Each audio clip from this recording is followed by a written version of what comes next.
మీరు గమనించుకోవాలి పవన్ గారు, పేదలకి ఎందుకు ఇచ్చారు ఇవి? భూమి లేని నిరుపేదలు, సమాజంలో ఆర్థికంగా ఇబ్బందుల్లో ఉన్న వాళ్ళకి స్వాంతన చేకూర్చడానికి వాళ్ళ కొంత ఎంత అంటే అందరికీ ఎకరాలు ఇవ్వలేదు. అందుట్లో 25 సెంట్లు 30 సెంట్లు ఇచ్చిన వాళ్ళు కూడా చాలామంది ఉన్నారు. అలా పంచుకుంటూ వచ్చారు. దీని యొక్క ముఖ్య ఉద్దేశం ఏంటంటే వాళ్ళు ఆ భూముల్ని అమ్ముకోకూడదు, అలాగే వేరే వాళ్ళకి దానం చేయకూడదు. వారసత్వంగా వాళ్ళ కుటుంబాలు మాత్రమే దాన్ని అనుభవించాలి. అది అమ్ముకోకూడదు, ఎవరికి దానం చేయకూడదు, తర్వాత తనఖా పెట్టకూడదు.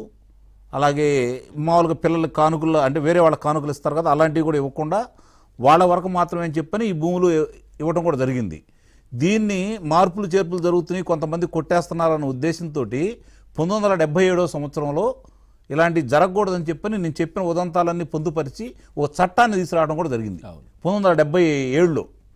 అట్లా తర్వాత తెలుగుదేశం ప్రభుత్వం అధికారంలోకి వచ్చిన తర్వాత నందమూరి తారక రామారావు గారు భూములు పంచడం కూడా జరిగింది. అంతకుముందు గతంలో కాంగ్రెస్ వారు పంచారు, తర్వాత నందమూరి తారక రామారావు గారు కూడా పంచడం కూడా జరిగింది. ఇక్కడ మీరు ఇందాక చెప్పారు పేదలకి దీని గురించి. నిస్సందేహంగా పేదల గురించి మొట్టమొదట ఆలోచించింది సరే, వాళ్ళు కాంగ్రెస్ పార్టీ వాళ్ళు ఏం చెప్పారు అది వేరే విషయం.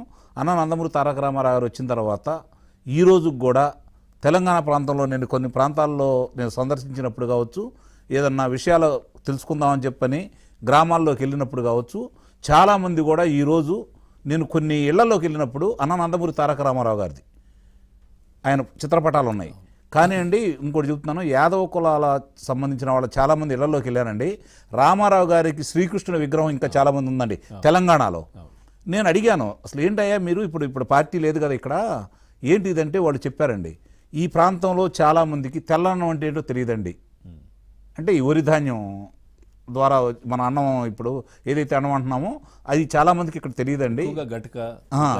ఇప్పుడు ఇక్కడ మామూలుగా చాలామందికి అందుబాటులోకి వచ్చేది కాదు. అలాంటిది నందమూరి తారక రామారావు వచ్చిన తర్వాత కిలో ₹2 బియ్యం పథకం పెట్టి మేము కూడా ఈ తినే అవకాశం ఆయన మాకు కలగజేశాడు, కాబట్టి మా పాలిట దేవుడు అండి అని చెప్పని చెప్పడం కూడా జరిగింది. అట్లా చాలామందికి పేదలకు సంబంధించి ఏమేమి జరగాలి. ఇంకోటి ఆ పేదల విషయం ఎటు ఎత్తారు కూడా ఒక విషయం చెప్తాను నేను. గతంలో ఏదన్నా మనకు విపత్తు సంభవించి తుఫాన్లు వచ్చిన సందర్భంగా మామూలుగా ఇల్లు కూలిపోయినప్పుడు కానీ, లేకపోతే ఇల్లు పైకప్పులు లేచిపోయినప్పుడు కానీ, లేకపోతే పూరిళ్ళు కూలిపోయినప్పుడు సందర్భంగా కానీ ఆ రోజు కాంగ్రెస్ ప్రభుత్వం, అంతకుముందు తెలుగుదేశం ప్రభుత్వం రాకతలికి కాంగ్రెస్ ప్రభుత్వం ఏం చేసేదంటే బొంగులు తాటాకులు కొంత దానం ఇచ్చేసి వదిలేసేది.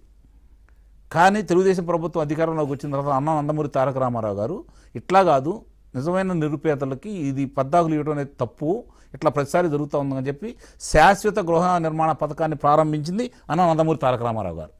11 లక్షల చిల్లర ఆయన హయాంలో 7 సంవత్సరాల్లో 11 లక్షల చిల్లర వీళ్ళకి శాశ్వత గృహాలు నిర్మించాడు ఆయన. శాశ్వత గృహాలు నిర్మించిన తర్వాత దీనికి ఇంకో తార్కాణం కూడా చెప్తాను నేను. ఆ రోజు ప్రత్యేకంగా దీని గురించి ఎల్కే అద్వానీ గారు స్వయంగా ఇక్కడికి వచ్చి ఎలా ఈ పథకాన్ని మీరు అమలు చేస్తున్నారని చెప్పి తెలుసుకొని వెళ్ళాడు.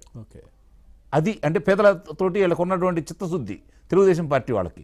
సరే, ఇక వాళ్ళకి ఇచ్చిన భూముల్ని అమ్ముకోకూడదు, అన్యాక్రాంతం చేయకూడదు, తాకట్టు పెట్టకూడదు అనే నిబంధనల్ని 1977లో చట్టరూపేణా తీసుకొని వస్తే 2008 నాడు వెలుసుబాటు కల్పించింది వైఎస్ రాజశేఖర రెడ్డి గారు. కాకపోతే ఆయన 2009లో చనిపోవటం వల్ల దీన్ని కొంచెం పడకలేసిన మాట వాస్తవం. ఇప్పుడు 2023 అది జూలై 31వ తారీఖు నాడు ఈయన వెలుసుబాటు ఇచ్చేశాడు పూర్తిగా.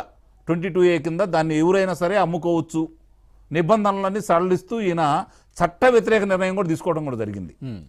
అంటే ఇక్కడ చాలా దాని తర్వాత ల్యాండ్ టైటిల్ యాక్ట్ ఇవన్నీ కూడా ఒకటిదానితో కూడా తీసుకొచ్చి అనుసంధానం చేసుకుంటూ రైతుల దగ్గర కావచ్చు, లేకపోతే పేదల దగ్గర కావచ్చు, వీళ్ళ దగ్గర తప్ప, వీళ్ళ సామంతరాజుల దగ్గర తప్ప, వీళ్ళ సైనికుల దగ్గర తప్ప ఎవరి దగ్గర కూడా భూమి కానీ వ్యాపారాలు కానీ ఉండకూడదని చెప్పనే ఒకే ఒక్క కారణంతో ఆలోచనతోటి రాష్ట్రంలో ఇలాంటి కార్యక్రమాలకి పూనుకొని పేదల్ని ఆయన ఏమన్నాడు, పేదలకి పెత్తందారులకి మధ్య యుద్ధం అన్నాడు. నిజంగా పేదల మీద యుద్ధం చేసింది, పేదలని ఇబ్బంది పెట్టింది, పేదల మీద దాడులు చేసింది ఎవరన్నా ఉన్నారు అంటే భారతదేశ చరిత్రలో ఇన్నాళ్ళు స్వతంత్ర చరిత్రలో ఈ వైఎస్ రాజశేఖర రెడ్డి గారి అబ్బాయి అయినటువంటి జగన్మోహన్ రెడ్డి గారికి సంబంధించిన 5 సంవత్సరాల పరిపాలన తప్ప ఎప్పుడు ఇంత విధ్వంసం ఎక్కడా జరగలేదు. రైట్ సార్, ఒక్కసారి సాగర్ గారితో మాట్లాడదాం. సాగర్ గారు నమస్కారం అండి.